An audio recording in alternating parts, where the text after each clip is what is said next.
Assalamualaikum mga kapinay, for today's video ay pupunta pala ako ngayon sa Jamia. Yun yung grocery store sa atin guys, pero Jamia yung tawag nila dito. So ayun na guys, nilakad ko lang siya guys dahil sobrang lapit lang naman dito sa aming mansyon yung Jamia. Mga 8 to 10 minutes lang siguro yung layo niya guys. So ayun na guys, in-enjoy ko na lang yung paglalakad ko dahil minsan lang naman talaga akong makalabas ng aming mansyon. Char! So ayun na guys, sobrang init pala dito guys. Parang naglalakad ka lang ng 12 noon ng umaga.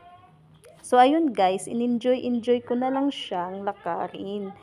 So makikita nyo sa labas guys na wala talagang katao-tao na naglalakad. Puro mga sasakyan lang yung nakikita mo dito guys.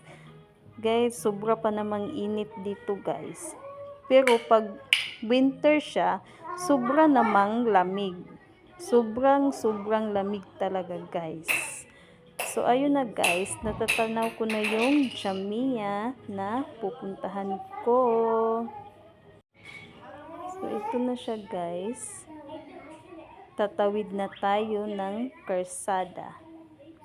Dahil malapit na tayong makarating sa Jamia guys.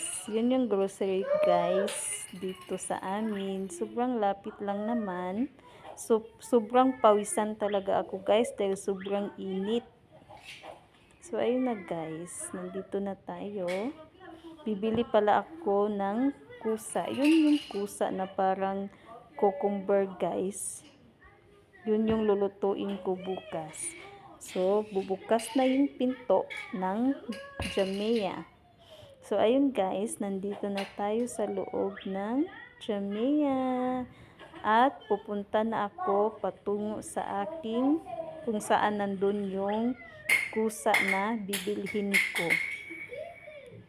Ang daming mga chichirya dyan guys. Oh, may ano pa, soft drinks, mineral water, mga fruits. So ayun guys, sinanap ko yung bibilhin ko guys, pero wala na pala, naubusan na pala tayo guys. So ayun guys, nagtingin-tingin lang ako sa soft drinks dahil bibili ako dahil sobra talagang init guys. Masarap uminom ng soft drinks na malamig. Char. So ayun na guys, nakabili na ako ng soft drinks at lumabas na ako.